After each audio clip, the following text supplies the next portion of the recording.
네, 생방송으로 진행되는 오프닝 벨 2부와 함께하고 계십니다. 현재 시각 10시 30분 지나고 있고요.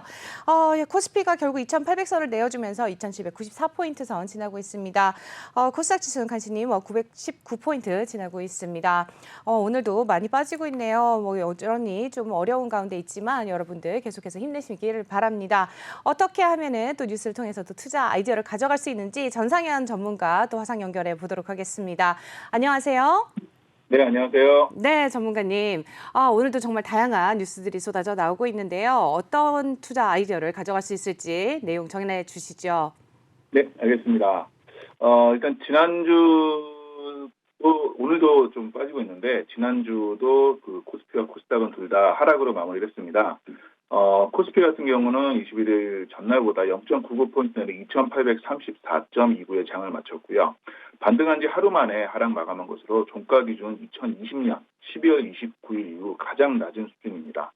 그래서 1년 넘게 중에서 가장 낮았고요. 장중 한때는 2,817.11까지 밀리기도 했는데, 오늘은 지금 그 부분도 지금 지켜질지가 좀 관심이고요. 개인이 8,969억 원을 순매수했지만 외국인과 기관이 각각 2,230억 원, 그 다음에 6,438억 원을 팔아치우면서 하락세를 주도했습니다. 지금 삼성전자, SK하이닉스가 좀 하락을 보인 가운데 은행, 의료정밀, 보험, 통신업, 금융업 등이 상승을 했습니다. 시총 10위권 안쪽도 보면은 삼성바이오로직스를 제외하고는 전체 다 하락으로 마무리했습니다. 자, 이 와중에 코스닥도 같이 동반 하락을 했는데요. 전날 대비 15.85포인트 하락한 942.85로 마감을 했습니다. 개인은 3,797억 원을 순매수했고, 기관이 6,636억 원, 외국인은 3,215억 원을 각각 순매수했습니다. 상승업종은 운송, 섬유, 의류, 컴퓨터 서비스, 출판, 매체, 복제, 그리고 건설 등으로 상승을 했고, 시총 10위권 안쪽에서도 4개 종목을 제외하고는 대부분 하락 혹은 보합으로 마무리했습니다. 자, 상한가를 간 종목이 있습니다. 삼성중공업 우선주인데요. 선박 해양 플랫폼 등의 판매업을 영위하는 조선해양부분과 건축 및 토목공사를 영위하는 E&I 사업 부분으로 구분이 되는 회사입니다. 삼성중공업은 전장 대비 53,500원 오른 23만 3천 원의 거래를 마쳤으나 특별한 급등 요인은 알려지지 않았고 상한가로 마무리했습니다. 계속해서 소폭 하락하다가 금요일에 상한으로 마무리했습니다. 자, SK네트워크스도 상한으로 마무리했습니다. 직무래서로 설립됐었고요. 현재 SK네트워크스는 그 정보통신 사업의 자회사인 그 SK네트워크 서비스를 통해서 SK텔레콤이나 SK브로드밴드의 그 네트워크망, 운영, 통신 시스템 장비 유통 등 다양한 서비스를 제공하는 회사입니다. SK네트워크스가 전기차 충전 서비스 기업인 에버원에 100억 원을 투자해 2대 주주로 올라섰다고 발표하자 주가가 상한가를 기록한 것으로 풀이됩니다.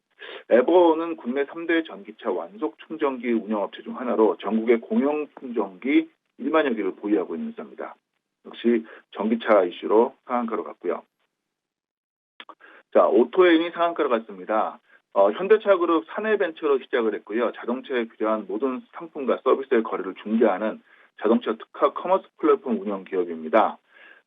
국내에서 가장 장기간 자동차 특화 커머스를 운영해왔으면서 그 IoT 커머스 플랫폼 구축이나 전기차 전용 상품 서비스 개발 등의 주요 사업을 추진하고 있습니다. 오토앤 역시 상한가로 마무리했는데요. 코스닥 상장 둘째 날에도 상한가를 기록을 했습니다. 2008년 설립됐고 현대차그룹 사내벤처로 2012년에 분사했습니다. 앞서 말씀드린 대로 그 커머스 플랫폼 운영하는 기업으로 모빌리티 라이프 생태계를 구축하고 있습니다. 오늘도 한번 꾸준히 좀 보셨으면 좋겠다라는 생각입니다. 자, TS트릴리온입니다. 요즘에 계속해서 자주 나오는 회사인데 탈모 시장을 타겟으로 해서 헤어케어, 피부관리 등 안티에이징 등을 제조 판매하는 사업으로 영위하고 있는 회사죠.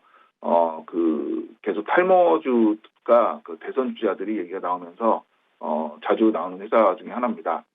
모발이식 부분 전문 플랫폼 사업에 진출한다는 소식에 주가가 강세를 보였습니다. 기존에는 테스트리온은 약품이나 샴푸 이쪽만 했었는데 의료 플랫폼 개발 전문 업체와 협업해서 모발이식 전문 플랫폼 개발에 착수한다는 계획을 시장에 내놓으면서 강세를 보이면서 상한가를 마무리했습니다. 자, 대신정보통신입니다. 시스템 통합 및 구축 서비스를 영위하고 있는 회사고요.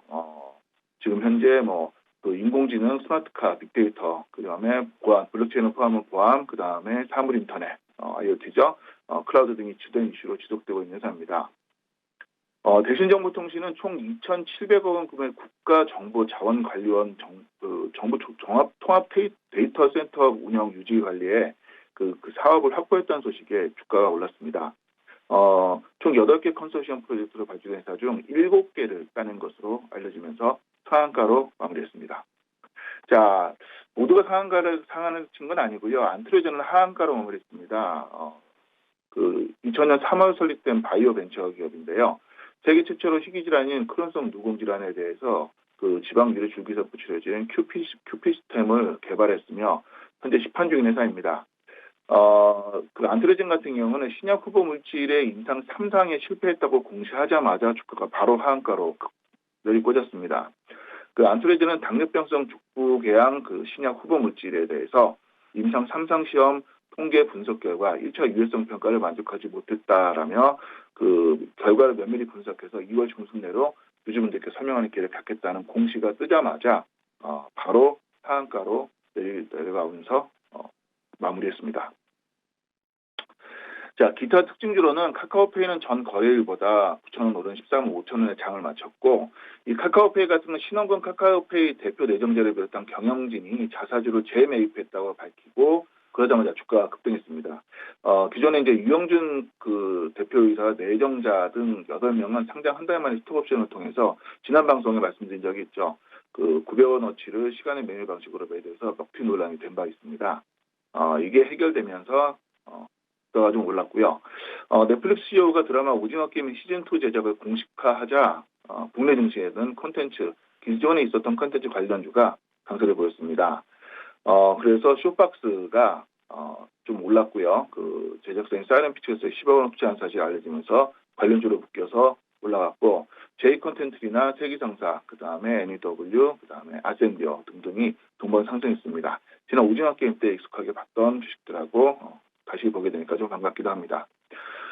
최근 이제 그 현대산업개발에 문제가 있으면서 이날 그 금요일에는 그 DLENC죠. 예전 대림 쪽이죠. 예, 전일 대비 9,500원 떨어진 11만 4천원에 장을 마감을 했습니다. DLENC가 시공한 서울 성동구 아크로서울 포레스트 D타워 건물에서 진동이 느껴졌다는 신고가 보도가 되고, 인터넷에 동영상도 좀 올라와 있던데 모니터가 상하로 흔들리는 게 보였습니다. 그래서 여기서 하락을 했고, 앞으로 건설주 같은 경우는 조금 더 좀 추세를 보셨으면 좋겠다는 생각입니다. 자, 뉴스를 좀 보겠는데요. 주식과 코인이 계속해서 동반 하락하는 현상을 보이고 있습니다. 주말 폭락을 가져갔고 증시와 동조하자는 현상을 계속해서 보이고 있습니다. 암호화폐 주말 폭락이 또 반복이 됐고요. 비트코인이 좀 많이 떨어졌었습니다. 그 포브스는 비트코인과 주요 암호화폐 가격이 더 떨어져서 새로운 크립토 윈터, 즉 암호화폐 시장에 혹한기가 올 가능성을 경고한 바 있습니다. 국내 암호화폐 시장에는 4% 안팎의 해외 시세 대비 웃돈이 꽤 있습니다. 이른바 김치 프리미엄이라고 하는데, 앞서 시간에도 이제 코인에 대해서는 계속 얘기가 나오지만, 지금 코인과 암호화폐가 이제 그 미국 증시와 동반 하락 현상을 계속 보이는 현상이 좀 있고요. 특히 기술주 중심의 나스닥 시장이 금리로 직격탄을 받는 거랑 동시에 코인이 함께 영향을 받고 있습니다. 자, 에코프로비엠 공장에 화재가 있었죠. 코스닥 시총이 1위를 갔었는데 3일 만에 끝났습니다. 최근 코스닥 왕자에 오른 에코프로비엠이 공장 화재 소식에 셀트리온 헬스케어에 다시 시가총액 1위를 내줬습니다. 20일 에코프로비엠은 전날보다 4.66% 내린 43만 3,800원의 거래를 끝냈고요.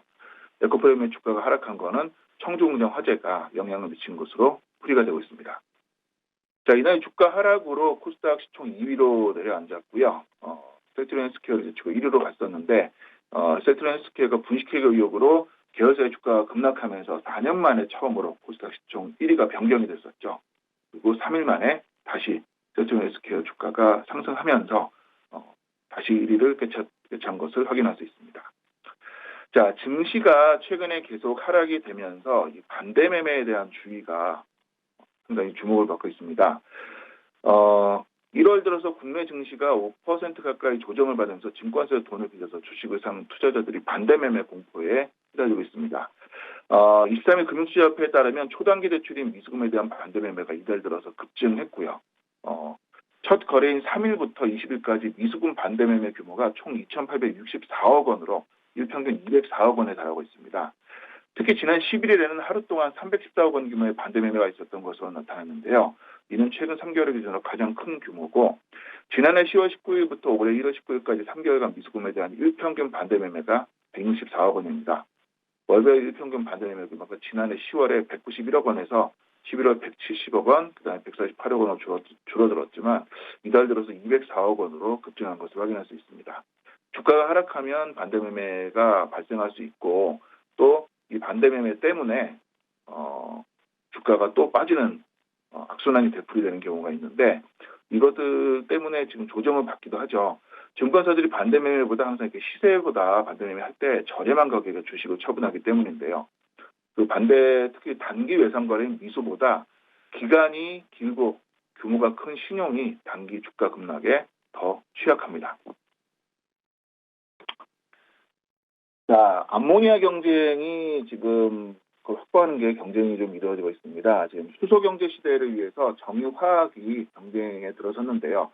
자, 20일 관련 업계에 따르면 한국의 자연환경상 풍력이나 태양광 등 신재생에너지를 활용해서 그린수소를 생산하는 것은 한계가 있다라는 내용이 나왔고, 이에 비해서 암모니아는 질소와 수소의 화합물이기 때문에 연소할 때 탄소를 배출하지 않고요, 청정수소를 생산할 수 있습니다. 또 액화수소와 비교해서 같은 부피당 수소 저장량이 1.7배 크고 상온에서 비교적 쉽게 액화합니다. 자, 기존의 암모니아 운송 인프라를 그대로 활용할 수 있다는 것도 장점이죠. 정부는 국내 연간 수소 수비를 2030년 390만 톤, 2050년 2,700만 톤으로 전망하고 있습니다. 이 중에 청정 수소 비중이 2030년 50%, 2050년은 100%, 2,700만 톤 전체를 가져갈 계획인데, 국내 수소 생산 여건을 고려할 때 이를 실현하기 위해서는 해외 청정 수소 도입이 불가피합니다. 정유, 석유와 화학업계가 글로벌 수소 공급망 확보에 적극 나서는 이유이기도 하고요. SO일과 현대 오일뱅크는 아람코를 통해서 암모니아를 국내에 들어올 계획이고요. 아람코는 SO일의 지분과 현대오일의 지분을 각각 63.4%, 17%를 보유하고 있습니다. 자, 아람코가 그래서 2018년 8월에 8억 9,200만 달러를 들여서 약 1조 원을 투자해서 하루 생산량 3,300톤 규모의 암모니아 공장을 지었죠. 자, 우리나라에서는 롯데정밀화학도 지난 19일 아람코와 손잡고 저탄소 암모니아 공급 프로젝트에 뛰어들었습니다. 롯데정밀화학은 국내 최대 암모니아 저장 시설을 갖추고 국내 유통량의 70%를 담당하고 있고 단일 회사 규모로는 세계 3위 기준입니다. 자, 그래서 오늘의 관심 종목은 롯데정밀화학을 가지고 나왔습니다. 1964년에 설립됐고요. 16년 2월 최대 주주 변동에 따라서 삼성정밀화학에서 롯데정밀화학으로 사명을 변경하고 롯데그룹의 계열사가 편입이 됐습니다. 주요 제품군은 정밀화학 제품, 그다음에 일반 화학 제품, 전자재료 제품 등이 있고, 친환경 안전 건강 관련 소지와 소비자 선호 변화 등의 메가트렌드에 대응해서 신성장 전략으로 정립하고 있는데, 암모니아가 앞으로 수소 경제에 크게 좌우될 수 있는 부분을 가져와서 함께 보면 롯데정밀화학을 특히나 지금 계속해서 전반적으로 장이 하락하고 있을 때 자산 규모가 시가총액도 좀 큰 걸로 보셨으면 어떨까 하는 생각입니다. 현재 소폭의 하락을 계속해서 가져가면서 작년 11월 초에 최고점을 찍었고 계속해서 하락하면서 매집 구간을 가져갈 수 있는 구간으로 보고요. 오늘은 지금 3.08% 오른 73,700원에 현재 거래가 되고 있는데, 주가가 지금 계속해서 좋지 않은 상황에서 재료주 그리고 대형주를 조금 보시는 것도 괜찮을 것으로 판단하고 있습니다. 제가 준비한 소식은 오늘 여기까지입니다.